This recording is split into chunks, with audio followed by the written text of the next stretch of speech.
and I think it's an interesting perspective and point of view. But people who go to a supermarket and eat chicken that's been never seen daylight or been treated horrifically, that's a good point. I don't really think there's an argument. It's a good point. Simon, would you ever kill an animal to put the heads of a stag on your wall? I do have the head of a stag on my wall, but every piece of meat that came off that was used. So the head was a byproduct. That's very interesting. This is very, very interesting. So if there were to be a case where the main motivation was not eating of meat and feeding, but actually the horns of the stag on the wall, would you believe that that's acceptable or not? If it were to have been shot by someone who was lawfully allowed to shoot it on an estate under a license? It is a debatable point for sure. And I know there are companies that take people out to shoot stags who never take the meat. I get that. But how do you feel about it, Simon? As a hunter, how do you feel about it? There's a full picture with this, and I think it's not necessarily advertised in the media how it actually works, because what happens is that stag gets shot, that head is then taken, the carcass is then taken and sold to a game dealer, and the game meat then goes into the human food chain. So it's promoting economy. I know that there are conservation reasons, and to be fair, that's not the reason I hunt. It's a byproduct, but there are.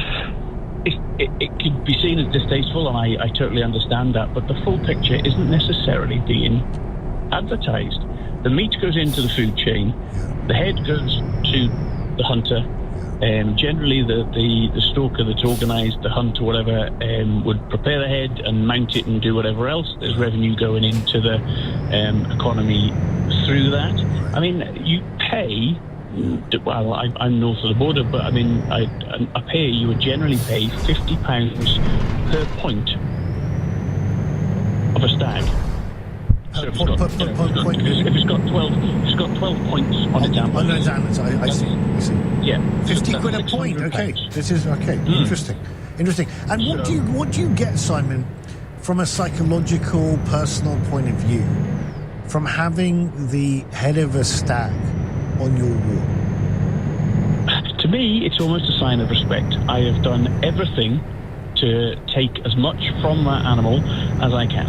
So I've taken the meat, I've taken the bones, I've taken pretty much everything that can be used, and I've done it. And I've preserved the head to say, okay, yeah, I could see, like I said, it could be distasteful to some people, but for me, it's about remembering the experience. I would say I go out 5 times, and I'm only successful once. And where do you do your hunting generally? Where do you go? Which sort of estates do you go to?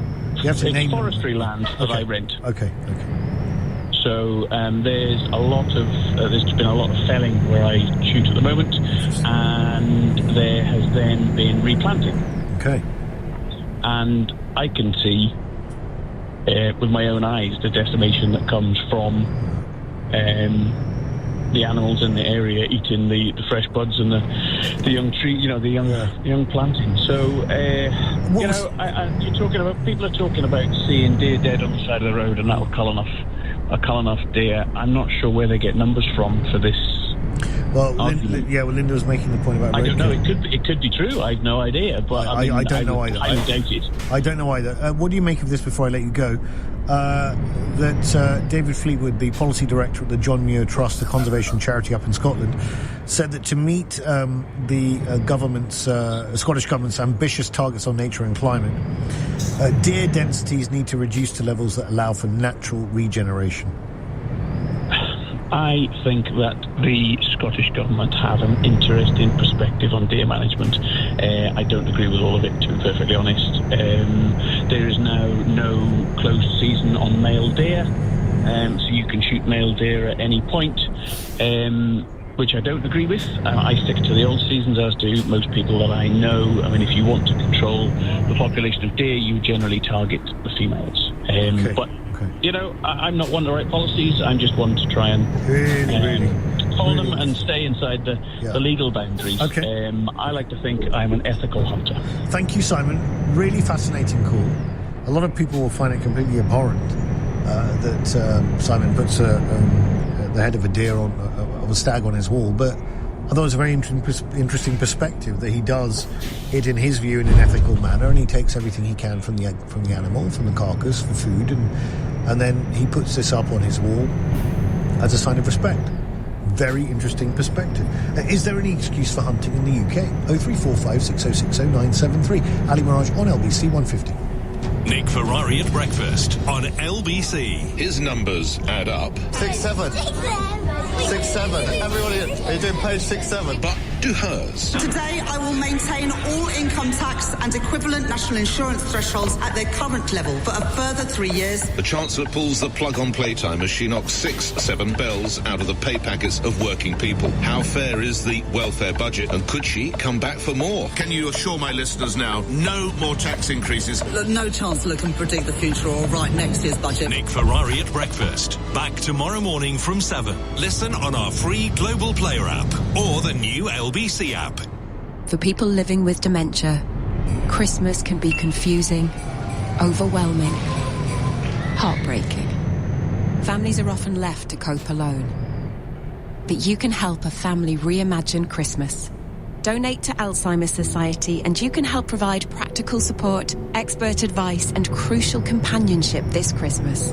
It will take a society to beat dementia, and we can't do it without you. Search Alzheimer's Society and donate today. When you buy a BMW approved used electric car, there are no surprises. You'll find the largest range and the widest choice. Naturally, every car has been meticulously checked by qualified BMW technicians. Hardly a plot twist. And they always come with a battery health report and at least 12 months unlimited mileage BMW warranty. Just as you'd expect. BMW approved used electric cars. Nothing new here. Search BMW approved used electric. Obviously. How's the business going? We're busier than ever, but struggling to get the staff we need. Recruiting can be such a distraction. We gave Job Centre Plus a try, and they've really helped us out. Really? Yeah, it was dead easy. We got our own employer advisor, Julie, who helped advertise our jobs, shortlisted candidates for us, and let us interview at the Job Centre. We've hired some great people, and Job Centre Plus really took the hassle out of it, and there was no fee. Brilliant. That's straight on my to-do list. Find out more at business.gov.uk/recruits. Eligibility criteria apply. At Laithwaites, we go to great lengths to bring you great wine. We go far and wide. Searching high, and we mean really high, and low, and we mean stored deep underground in a cave low. Off the shelf? We don't go there. Off the beaten track? We certainly go there.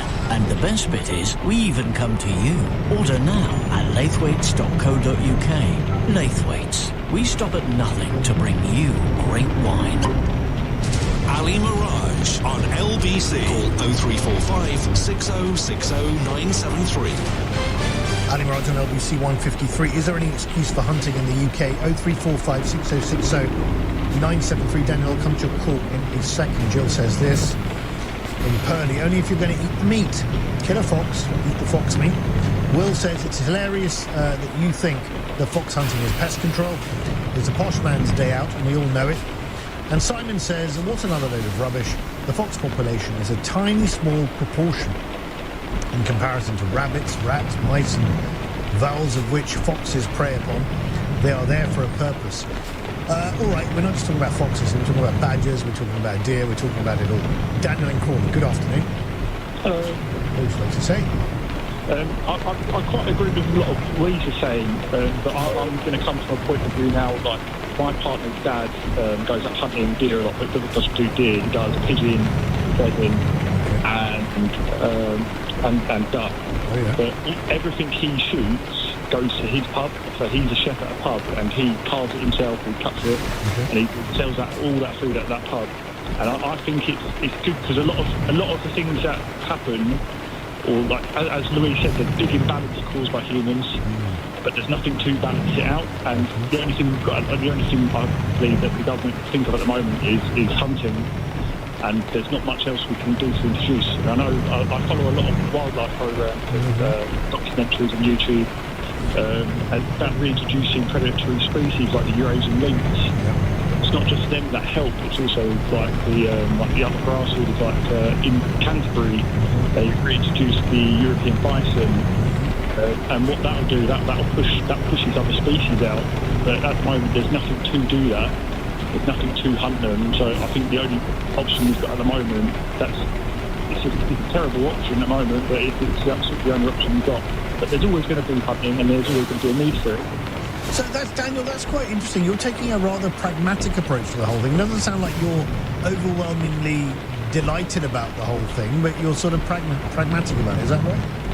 Yeah, I'd say so. I believe a lot of hunting is good for local businesses in certain ways, depending on what the business is, like pubs using food,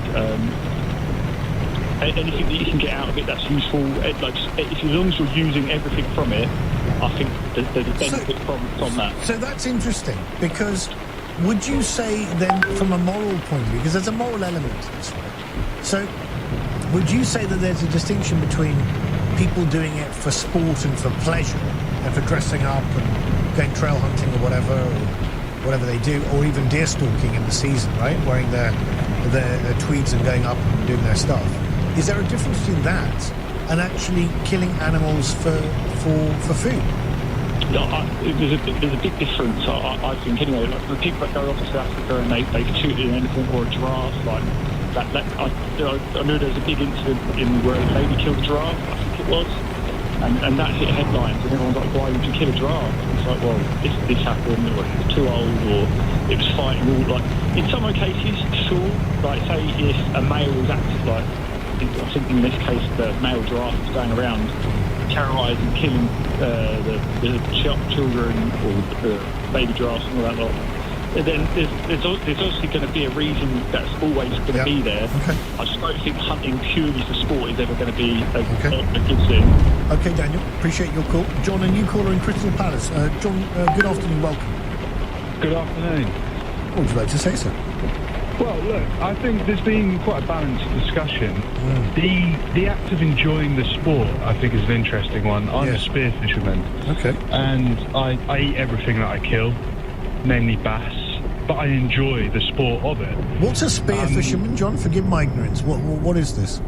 Well, you just you fish with a spear gun, essentially, and fire a spear through the fish. I see. Interesting. Okay, thank you. Carry on. And I think one of the arguments is, this is perverse. Why would you enjoy killing the animal? But someone saying I'm enjoying this tasty burger often isn't looked upon as being perverse, but actually I think that's just the same as enjoying the sport of hunting the animal. And that animal has lived the best life if it's been hunted out in the wild. It's so interesting on so many levels, this conversation, right? Because it does get into some questions about morality, about conservation, about the whole food chain, about protecting other species. Where do you think the balance lies, John, in terms of, look, the government's trying to look at this trail hunting thing. It's going to come back in the new year. We've got people talking about badger culling because they want to protect birds. We started this whole conversation with this poor stag's head that was found in County County Dublin. What do you make of all this? Where's the balance? I think the balance is if you're going to consume the animal, or if hunting the animal is going to have a more positive impact on the environment than if you weren't going to cull the animal, essentially. So culling badgers, if there's a requirement to stop disease or protect birds, I think there's an argument there. But I think fox hunting, purely for the joy of it, I can't really agree with that. So interesting. Really, really fascinating. John, thank you. Really appreciate your call. Phil says this, I'd say shooting deer I'd say shooting and deer shooting in a controlled environment such as Scotland is fine for sport.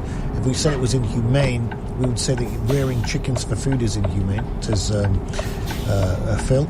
And another one from Dan. I grew up in the West Country and was a whipper-in for my uncle's pack of beagles and hunted hares. I now feel ashamed that I was part of it, as it was a barbaric way to end an animal's life. Really interesting discussion. Thank you.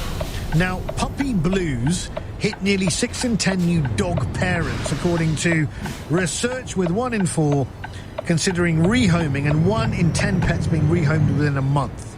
How has having a pet changed your life? On your radio, on the LBC app, and Play LBC. leading Britain's conversation. This is LBC. From Global's newsroom at 2 o'clock, the Chancellor's denied misleading the public about the country's finances ahead of the budget. Rachel Reeves has been accused of downplaying the state of the economy so that she could raise taxes. James Murray is the Chief Secretary to the Treasury. He's told ABC the Chancellor did the right thing in the budget.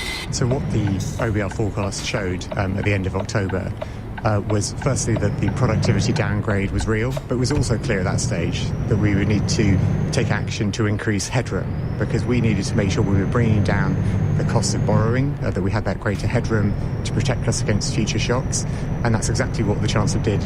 The number of people killed in floods and landslides in Indonesia has reached 417. Many people are still missing across the island of Sumatra. Rescue efforts are being hampered by blocked roads. Malaysia and Thailand have also been affected, with hundreds of people feared dead after some of the worst flooding in years. Israel's Prime Minister is asking for a pardon from the country's president. Benjamin Netanyahu has been standing trial for the last 5 years on charges of bribery, fraud and breach of trust in connection with 3 separate cases. He denies any wrongdoing. Earlier this month, Donald Trump urged the president to fully pardon Netanyahu. And Jeremy Corbyn's Your Party has voted against having him as its leader and opted to be led by its members instead. Delegates have voted to have a committee of members in charge. There was a big cheer as the result was announced at the conference in Liverpool. Shokat Adam is the independent MP for Leicester South. He's told LBC they're standing in direct opposition to Reform UK. We need a diametrically opposition to the popularity of the Reform Party at the moment, and we don't feel there is a political party in the House of Commons at the moment that gives the people of this country that choice. So yes, I would say this is one of the reasons why we need a real alternative. And there's good news for drivers and cyclists. The government's announced it's intending to fix 1 million potholes. Local councils in England are going to be given more money to fix their roads. LBC weather, it'll be dry and bright with long sunny spells for most today. Later there'll be some strong winds and rain overnight, a high of 11 degrees. From Global's newsroom for LBC, I'm Emily Lang. This is LBC from Global, leading Britain's conversation with Ali Mirage.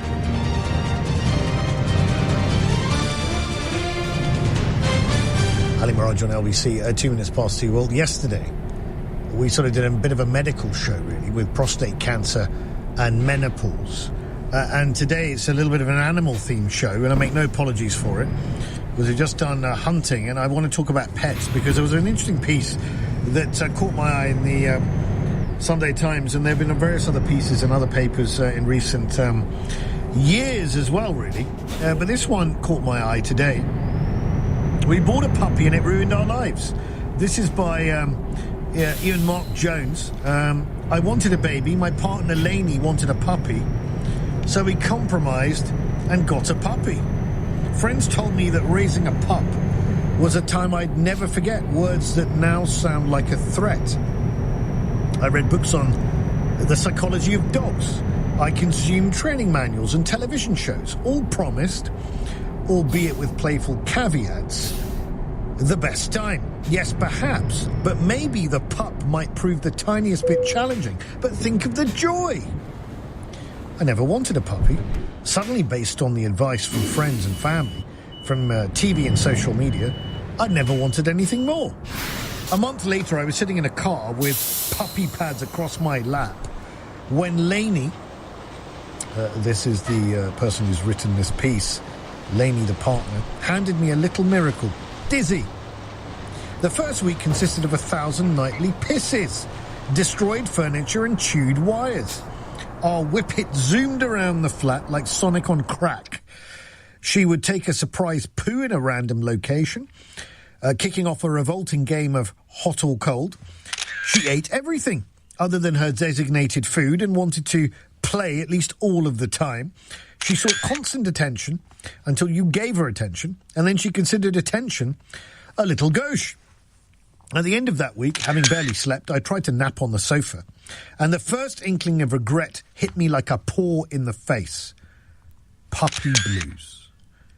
They arrived quickly and hit nearly 6 in 10 new dog parents. I do find that term dog parent a bit odd, I've got to be honest. But anyway, I'll come back to that. They hit 6 in 10 new dog parents, according to research by Zigzag. 1 in 4 consider rehoming. 1 in 10 rehome within a month. The core causes are sleep deprivation, loss of freedom, and the unexpected costs. But the causes themselves are not the issue. According to Graham Hall, presenter of Dogs Behaving Very Badly, the problem is that people do not see the blues coming, or the causes coming. And he says this: dog owners underestimate how much time and effort it takes to bring up a puppy. You're giving them 100% of your attention. If you work from home, it's really disruptive. It's like a bomb going off in your life. Prospective dog owners often conduct no research, it says. Others face misinformation from friends and family, TV shows and social media, all telling them how lovely life will be. Goes on to say that this, Lainey, his partner, and I barely slept that first month. Our flat smelt like one of London's lesser public toilets.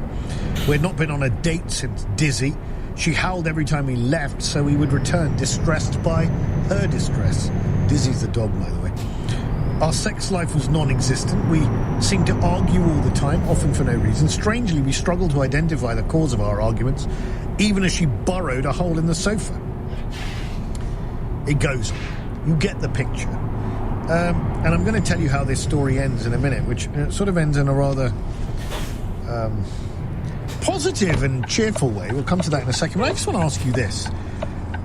Because my nieces and nephews have 3 cats now. They acquired them fairly recently. In fact, two of them came, Belle and Comet. They're very sweet. One is black British straight short hair, which my sister told me. I thought she was trying to extract the Michael about the time when I had short hair. I don't know, but apparently it's a breed of cat. And the other one, Comet, is a black Scottish fold.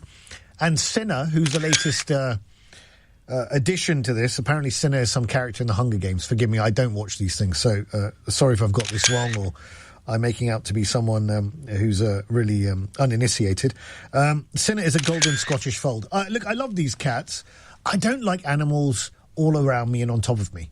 I really don't. I'm not an animal sort of stroker or recipient of licks from animals. I don't really like it, unless it's election time, in which case I'll pat your dog, you know, I'll give compliments to your baby, whatever. Fine, but that's a different issue, right? When I was standing for Parliament, you do what you have to do, right, in a search for votes, particularly if you're standing in places like Aberavon, when you're up against Captain Beanie and that they weigh the votes and you're going to get thrashed, right? So every little helps, as they say. But I love animals, genuinely, but I don't like them all over me. But I do love these cats. I must say I love the cats. And I've had a conversation with my sister about it. Yes, it does change your life. Definitely does. But it also brings an immense amount of joy. And I see my nieces and nephews interacting with these cats. They're part of the family. I mean, they're genuinely part of the family. One has put on a bit too much weight, which we're trying to resolve by a lean diet and a bit more exercise. They're lovely. They are lovely, lovely cats. Their sheen is wonderful. And they're very well behaved. How has having a pet changed your life? 0345 6060 973, text 84850. How has having a pet changed your life? Now, I want to ask you, if it's changed your life for the better, to start with. I mean, has this been a complete game changer for you? What led you to buy the pet in the first place, acquire this pet? Was it friends, family, social media, a yearning for something in your life? The fact you decided that you didn't want to have kids and you would become a pet parent. I do find this whole concept of humanising pets a little bit odd. Pets are animals, and I think they should be treated as animals with the greatest respect, but they're not humans. So I think this humanisation of pets is something I feel deeply uncomfortable with, and I've talked about it on other shows before. But what led you to get the pet? Having got the pet, how has it changed your life? Has it been exhilaratingly wonderful and a revelation to you, and you've wished you had this years ago? Or is it actually something that you feel has restricted your, I was going to say freedom of movement, but I don't want to get involved in Brexit debates here, but you know what I mean, your freedom to go out when you want? Do you feel that the vet costs are massively extortionate? Do you feel responsible now for another being in your life? You can't just go on holiday when you want. How has it changed your life? And do you have pigret? Regretting buying a pet? Because I tell you this, apparently, according to a piece in The Guardian from a couple of years ago, yappy dogs, moody cats, while lockdown owners are full of pet regret. I call it pigret. Are you full of pigret? And before I let you go, I should just let you know this. The story I was reading out from today's Sunday Times, we bought a puppy and it ruined our lives. Well, for a time, but apparently Dizzy, this dog, it all turned around, right? Because apparently this individual left the house with the partner in her dressing gown outside with the dog. She had no way of getting back in, the partner. She was sitting there crying on the doorstep, and the dog was consoling her, and that was apparently the moment that this whole thing turned round, and they actually realised that they had lost their own empathy. The event served as a reminder we'd lost our empathy. Dizzy offered us love and affection with such ease, and amid our anxieties, amid our stress, we'd forgotten how to reciprocate. My friend Mark, an owner of a French bulldog called Rodney, gave me the best advice about puppy ownership. It's for ages, swear word which I won't repeat, for ages, but it gets easier every week. Then one day it's the best. That is the case for most dog owners. Are you in one of those positions where you hated it for a while, and then one day it was an epiphany and you never looked back? I want to get your sense of all this, will you? Because we love our pets in this country. How has having a pet changed your life? 0345 6060 973, text 84850. Beverly in York. Beverly, good afternoon. How are you? Very well, Beverly. What would you like to say? You basically just read my son's life at the moment. Interesting. Yeah, it really. Him and his partner. His partner had always wanted a dog. Mm-hmm. My son less so, but he was brought up with hunting dogs, and so he was okay with it. And then one day I got a call saying, when you come back, went round, and this adorable little ball of, like you say, energy, impressed, launched itself at me, and I was smitten. Because I could close the door and come home. I didn't have to deal with the sleepless nights, like you said, the puppy pads and all the. And I've tried to explain to him, you've got a baby. It's exact, except that it doesn't speak, and you can put it outside and so true, isn't it? It is like that. You're responsible for something else. Yeah, and he struggled. He's really struggled to the point where, if he doesn't have an epiphany in the next 4 weeks, 5 weeks, they'll split up because he just struggled. Seriously? Yeah, he's open. He had not a very good experience with the birth of his daughter. It was a horrendous experience. And he's opened all that up again. Oh gosh. So Beverly, just to recap on this, so your son's in this position, and his partner wanted the dog. Is that right? Yeah, that's right. And you think? And when was this dog acquired? 4 weeks ago, 5 weeks ago. So it's very new. This is very new. Yes. So you think it's getting to the stage? Has he told you that he might have to leave his partner because of the dog? Yes. And what's causing this, Beverly? What's the issue? Why is your son so unhappy? Because he's lost his freedom. Before they could jump in the car and trot off to Edinburgh or trot down to Bill, but the buses are available, of course. Yes. He can't now. They can't even pop to the shops. They can't even just go and put some petrol in the car because one of them has to stay with the puppy. And has he spoken to his partner about this? Oh, yes, he's quite vocal, is my son. And so what's the feedback? I think they both know how each other feels. And I spoke to him yesterday and I said, how are you? You know, how are you doing? He said, I don't want us to split up, but I don't like this either. Gosh, this is very serious stuff. Does his partner realise where the situation has got to now? Oh yes. My thoughts are, you know, for short-term happiness, you know, it's just exactly like having a baby for those few moments of, you know, excitement in your life. Yeah. Build up to the baby. That's when the real work starts. That's when you show the world what sort of person you are. And getting a puppy is exactly the same. Let me just ask you this, Beverly, because this piece I read you from the Sunday Times, I mean, it was doom and gloom all the way, right? And then towards the end, it suddenly flipped when this event happened where, you know, one of the owners was left out in a dressing gown in the rain and stuff, and the dog was very loving and supportive. And then it says this, for Lainey and I, the shift from pure hatred to total unabashed love seemed to occur in a moment. I mean, do you think that this epiphany could occur with your son? Oh, I know it will. I've seen him with dogs before. So then what's the issue then? It's the lack of freedom. It's so interesting. It really is a lack of freedom. Oh, you wouldn't mind it, but they're not disco dancers, the pair of them, you know. They're not young. It's very... It's serious. It is quite serious. So it sounds serious. Getting a puppy for Christmas, my goodness. Well, it's a very good point. Beverly, what are you doing as his mother in terms of providing pastoral advice on this? What are you saying? Hang in there and your epiphany will come, or what are you advising? Just being there, which is what you do when with the baby. You know, this one barks. Wow. This is fascinating, Beverly, fascinating, and it's a good reminder. I always remember that old saying in the advert, a dog is for life, not just for Christmas, and I think it's very, very important. I mean, having a pet is a serious undertaking, right? And if you're not prepared to have it, think long and hard, right, before you make that decision, because it does potentially change your life. It can change your life in a very positive way, in a wonderful way, but it is a responsibility. Beverly, thank you. How has having a pet changed your life? 0345 6060 973, text 84850. Ali Mirage on LBC 260. This is LBC. Looking for a fixed passive income backed by real demand? With ulesprosperity.com, you buy the car, we rent it from you for a set period. You stay the legal owner and we pay you up to £600 per month in fixed rental income. No hassle, no maintenance, no tenants. It's a straightforward asset-backed rental agreement. Visit ulesprosperity.com for conditions and to learn more. That's ulesprosperity.com. Simple, steady, secure.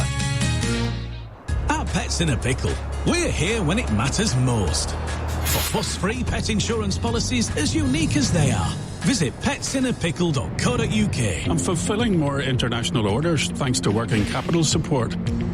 Export insurance protects my business against the risk of not getting paid by an overseas buyer. At UK Export Finance, we help businesses export with confidence. Between 2024 and 2025, we provided over £14 billion of government-backed finance and insurance to help businesses grow overseas. Search UK Export Finance to find out how we could help you win export contracts, fulfil orders, and get paid. Buying a home on a holiday park was the retreat you always wanted. But then came unexpected site fee increases. And that was before the dramatic loss in value. If you bought a home on a holiday park in the UK, you may have been missold. holidayparkadvicecentre.co.uk could help you receive thousands in compensation. Text ASSIST to 78900.